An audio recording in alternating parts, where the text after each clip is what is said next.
Hirap na hirap ka bang mag-ipon? Nasubukan mo na ba talagang kahit anong gawin mo, ay wala pa rin natitira ni singkong duling? Kung gusto malaman kung paano labanan to, panoorin nyo ito. Videos that will make you wealthy and debt-free. Hi there, this is Ching Kitaan, also known as Mr. Ching Positive. Maraming salamat po for making this channel successful po. We owe this to you. Thank you for making it 800,000 pa, 900,000 na po tayo. Please don't forget to subscribe. Don't forget to click the bell button. Sama pa rin natin yung all. Pag may mga bagong videos, mapapanood nyo po kaagad.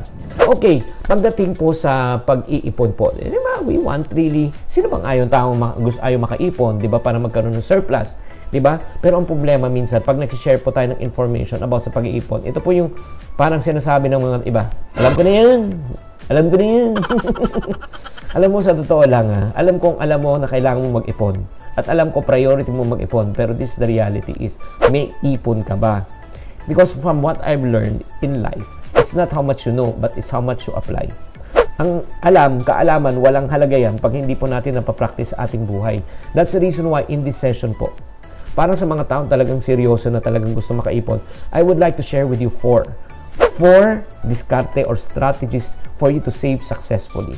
Isa-isahin po natin. Let's go to strategy number 1. Cut down your expenses. Yun po. Kailangan po. Ang solusyon po, para makaipon po tayo, hindi dagdag kita. Ang solusyon, bawas gastos. Totoo ba yan? Ito na. Let's be realistic. Magkano ba ng ipon natin itong panahon ng community quarantine at lockdown? Umpisa natin. Una, ilang buwan na tayo hindi kumakain sa labas. Tama? Ilang buwan na rin tayo hindi uminom ng kape. Yung mamahaling kape. Hindi na rin tayo uminom ng milk tea. Hindi rin tayo nagka-travel.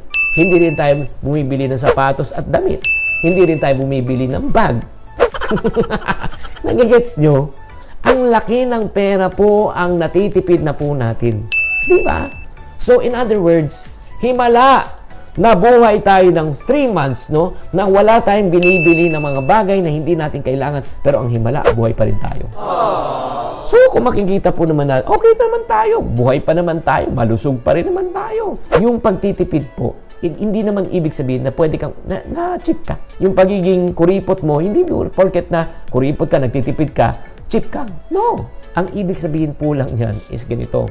Practical ka, at the same time, hindi ka nagsasayang. Hindi ka waldas. Hindi ka nag-aaksaya. Tama? So, ang goal po natin talaga sa buhay, alam mo sa totoo lang, this is what I've realized in this community quarantine, that we must live in simplicity, not in duplicity. Kaya pala eh. Kaya nga sinabi nga ni Warren Buffett, di ba? Ang famous saying niya, do not save what is left after spending. Instead, spend what is left after saving. That's strategy number 1 po. Magbawas po tayo ng expenses. Strategy number 2, para ika nga matagumpay ang ating pag-iipon. Increase your savings. Yes. Pag tayo po ay kumita ng dagdag income, hindi po dapat natin dagdagan ang ating paggagastos. Dapat dagdagan po natin ang ating pag-iipon. Yan ang isang character trait ng isang iponaryo. Diba? Ayan po kagandahan eh. Tatandaan po natin, ang pera po ay isang tool. What do you mean by tool? The goal of a tool is to make life easier. Ganun din po, ang purpose ng pera, make our life what? Easier. Pero imagine mo naman, kung ang tool ay nagpapahirap ng buhay sa iyo, ibig sabihin po niyan, mali ang paggamit mo sa tool. Imagine mo tong silya na ito, di ba? Gamitin mong bilang payong, di ba? Upuan na ito, bigyan mo ng payong, ay mabigat yan. Mangangawit ka. Hindi kasi yan ang purpose. Ang purpose yan, upuan, hindi buhatin. Di ba? Likewise, ang pera po, ang purpose niyan is pampagaan ng buhay, hindi pampahirap ng buhay. So that's the reason why, natandaan nyo po ang pag-iimpok po, saving is not all about money, but savings is all about a habit. Habit po yan. Dalawa lang po habit ang pwede po natin saving habit, spending habit. Saving habit, spending habit. Ano sa palagay nyo mas maganda? Saving or spending? You take your pick. Let's go to number 3. Pangatlong diskarte para tayo po makapag-ipon. Diba? Matagumpay ang ating pag-iipon. Increase your sources of income. Matapos mong magbawas, matapos mo dagdagan ang iyong pag-iipon, kailangan na po dagdagan din po natin ang ating pagkakakitaan. Ay nako, sa panahon po ngayon, hindi na po pwede talaga kakasya po isang income. Diba? Alam niyo yun. Alam niyo yun. Para sa mga taong pong iisa pong income ngayon, ano po nangyari? Nararamdaman nyo na po yung hirap. Pero para sa mga taong talaga nakapag-diskarte po, nakapag-ipon, tapos hindi lang may ipon, diba? Aside from yung trabaho, meron pa siyang sideline, meron pa siyang online, meron pa siyang yung income sa paupahan, meron pa rin siyang income na in other words, meron siyang pautang, na meron siyang kinikita. In other words, yung pinapaikot pang pera. So kung makikita mo talaga, pag multiple sources of income mo talaga, man, imposibleng hindi ka makaipon. And that is what I've learned from a billionaire. Anong ginawa po niya? Hindi lang po iisa ang source ng kanyang income. Yan ang tinuro po sa akin. Ako naman po, nangopya. Ang ginawa ko po, naghanap din po ako ng multiple sources of income na sinasabi ko, at the same time, ang pinaka-powerful income, passive income. Ano po yung passive income? Kahit hindi na kayo magtrabaho, may papasok pang pera. Maganda bang idea na yun? Yes! Kahit may COVID man, kahit mawalan man yung work mo, mawalan yung trabaho mo, pero pag may passive income ka, tuloy-tuloy siya. Nang dagdag, ano dadagdagan natin? We increase not our standard of living, we don't increase our standard of spending, but we increase our standard of savings. Let's go to number 4. Pero bago natin number 4, strategy po. No? Siyempre, wag natin kalimutan ng ating mga ka-eponaryos na si Angelito Gonzalez. Si Justin De Luna. Oo. At the same time, si Christina Ihara. Sinasabi, idol kita. Idol din kita. Ano po yung pang-apat na strategy para po tayo makaipon aside from number 1 nga po? Ano yung number 1? Cut down on your expenses. Number 2, increase your savings. Number 3 po, increase your sources of income. Pang-apat po. Para maging matagumpay ang ating pag-iipon. Save with a goal in mind.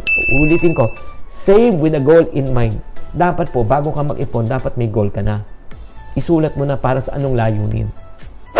Let me prove it. How many times na nag-umpisa ka mag-ipon, at the end of the day, naubos ang ipon mo? Di ba? Nag-ipon ka, may pera ka ng 5,000 o 8,000. Nandyan na, bigla na lang, nag-iaya ang friends mo. Hindi kakain tayo sa labas. 8,000 naman ako, inipon ko naman, deserve ko naman yan. Magagastos na siya. Di ba? May ipon ko na ulit, di ba? 20,000. Bigla na nag-iaya ang friend mo. Nagkabiyahe tayo, may 20,000 naman ako. Hindi ko na mautangin. May 20, akin naman to eh. So in other words, naubos siya. Before you even save, you must have a goal in mind. Pag wala kang goal, maubos yan. Alam mo saan pupunta? Nako. Siya-siyapi. Lazada. COD. Doon mapupunta po yan pag wala kang goal. So alam mo, what should we save for? Number 1. Kailangan we should save for our calamity fund. Number 2, we should save for our emergency fund. Number 3, investment fund. Number 4, protection fund. Number 5, business fund. Kailangan po, yan ang dapat pag-ipunan po muna natin. Hope that you like this video, itong 4 na diskarte para ikaw maging successful sa iyong pag-iipon. I-share nyo lang itong video, i-like nyo rin itong video na ito. Thank you very much for watching. This is Chinky Tan saying, to every problem, there's always a solution. If you're not part of the solution, you're part of the problem. Always think positive. Thank you for watching. If you want to keep on growing and to stay inspired, subscribe and hit the bell button to get notified. Always think positive.